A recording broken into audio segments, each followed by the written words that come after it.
Hey everyone, welcome back. We've been looking at some really interesting new tech today, especially if you're into mobile gaming. That's right. We've got the Infinix GT30 Pro 5G in our sights.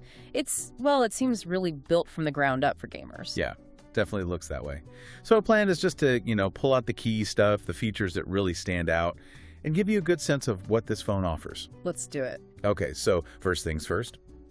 It's clear this is positioned as a gaming phone, not just a regular phone you happen to game on. Exactly. You can see that in the hardware choices, like the capacitive shoulder triggers. Yeah, the extra buttons on the side. Right, for better control. Precisely. They're designed for really low latency, so like minimal delay.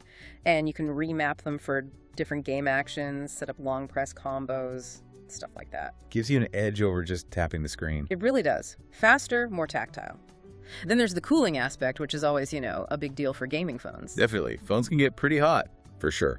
So this has an AI-backed VC cooling system, vapor chamber cooling, but with AI helping manage the heat. Interesting. And there was something about an accessory, too. Yeah, they teased an optional mag charge cooler. Claims that it could boost cooling efficiency by 30%, which, if true, could be significant for keeping performance up. Right.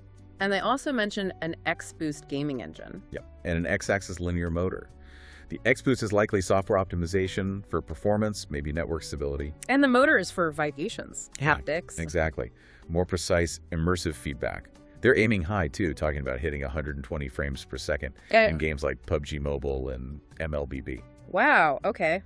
That needs some serious power. It does, and good optimization. Oh, and something really practical for gamers, bypass charging. Ah, yes, explain that one. That's pretty important, isn't it? It is. Basically, when you plug the phone in and turn this feature on, the power goes straight to running the phone, bypassing the battery charging process itself. So it doesn't charge the battery while you're playing plugged in? Well, it powers the phone directly.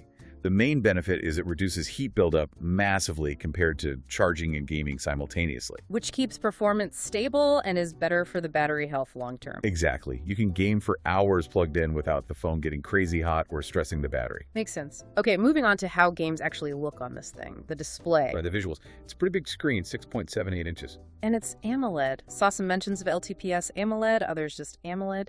Either way, good colors, deep blacks. Yeah, AMOLED's great for that.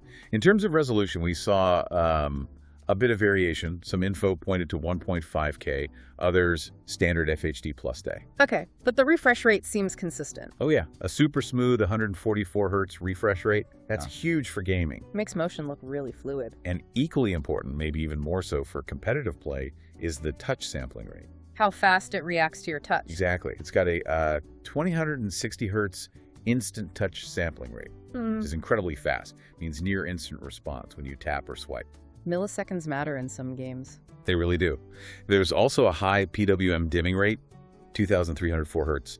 That helps reduce eye strain from flickers, especially at lower brightness levels. Good for long sessions, and brightness itself seems pretty high, though maybe some different numbers floating around. Yeah, saw mentions ranging from 1100 nits peak up to one source mentioning 1600 nits. Either way, should be bright enough for most situations, even outdoors. And it's protected. Yep, Gorilla Glass 7i.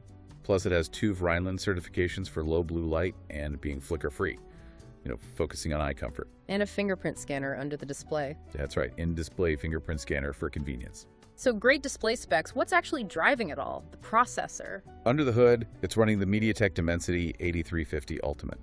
It's a 4-nanometer chip, octa-core. 4mm is pretty efficient, right? Good power, manages heat. Generally, yeah. Right. It means they can pack more transistors in, boosting performance without necessarily skyrocketing power consumption or heat.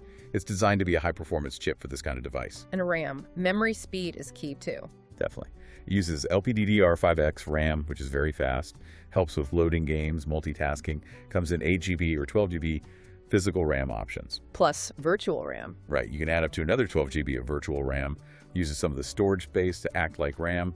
Helps keep more apps ready in the background. Speaking of storage, how fast is that? Affects loading times quite a bit. It does. It's UFS 3.1 storage. We did see one mention of UFS 4.0, which would be even faster, but UFS 3.1 is still very quick compared to older standards. So games should load pretty fast. Yeah, it should feel snappy. And you can get up to 512 GB of it, which is plenty for a big library of games. Software-wise, it's Android 15. Android 15 with Infinix's XOS 15 skin on top. And it includes their Infinix AI suite. Ah, the AI features. Backed by Folax and DeepSeek R1, apparently. Yeah, that's what the info suggests. Integrating AI is everywhere now. It wasn't totally clear how much AI impacts gaming specifically, but it could be doing things like optimizing system resources behind the scenes, maybe some graphics enhancements or other smart features. It's definitely something to watch. Okay, let's quickly cover cameras and battery. Probably not the main purpose for a gamer, but still important. Right. Camera-wise, it's got a 108-megapixel main sensor on the back, plus an 8-megapixel ultra-wide. And the front camera? A 13-megapixel selfie camera. Solid specs, but yeah, likely not the primary selling point here. And the battery. Needs to last, right? Absolutely. It packs a 5,500 mAh battery, though again, slight variation noted, maybe 5,200 mAh in some places. Still a pretty big battery. Charging speed. Supports 45W wired fast charging. Should give you a quick boost when needed. And wireless charging is included too. That's not always a given on gaming phones. Yeah, surprisingly good support there. 30W wireless charging, which is quite fast for wireless. Nice. And reverse charging. Yep, both wired and wireless reverse charging. 10W wired, 5W wireless, so you can use the phone like a power bank for, say, your earbuds or another device. Handy feature. Okay, let's talk about the look and feel. The design sounds bold. It definitely does. They call it the Cybermecha Design 2.0. Think aggressive lines, angular patterns, that kind of gamer aesthetic. Plus RGB lighting. Yeah, customizable RGB lighting on the back panel. Comes in colors like Blade White, Dark Flare, and Shadow Ash. Definitely makes a statement. Is it tough? Any water resistance? It has an IP64 rating, so protected against dust getting in and resistant to splashes of water from any direction. Not fully waterproof, but handles everyday accidents. Okay. And it's reasonably thin and light? Seems so. 7.9 millimeters thick and weighs 190 grams. Pretty standard for a phone this size. What about connectivity, all the modern standards? Pretty much. You get 5G, Wi-Fi 6, Bluetooth 5.4, NFC for payments, GPS with Navici support for location. USB-C port, obviously. Yep, USB Type-C. You got it. And an IR sensor too, which is a nice little extra. Lets you use the phone as a universal remote. Cool.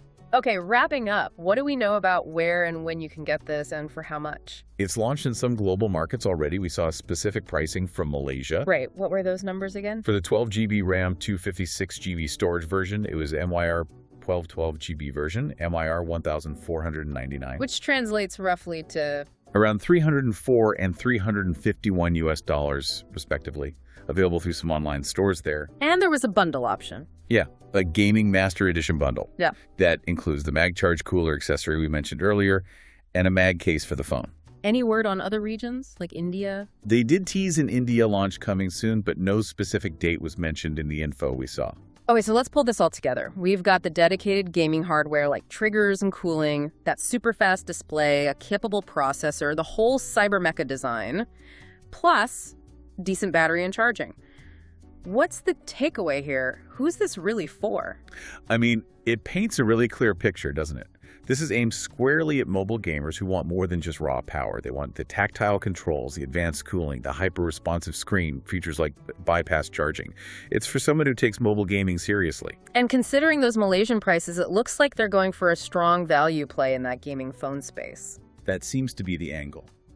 If you, the listener, are spending a lot of time gaming on your phone, and you want those specialized features, this looks like it packages a lot of them together without maybe hitting those ultra premium flagship prices. Really looking at the details helps you see exactly who they're targeting. It's interesting, isn't it, how specialized phones are becoming? It really is. And it makes you wonder, as manufacturers build these phones packed with features for niches like gaming, how does that affect the mainstream phones? Do some of these features trickle down, or do mainstream phones stay more general? And what about that balance? Packing in high-end gaming features while keeping the price relatively accessible like this seems to, well, it could shift what people expect at this price point, couldn't it? It absolutely could. Definitely something to think about. Well, thanks for walking through the Infinix GT30 Pro 5G with us. It really shows how digging into the specifics gives you a much better understanding than just a headline, especially when a product is built for a specific kind of user.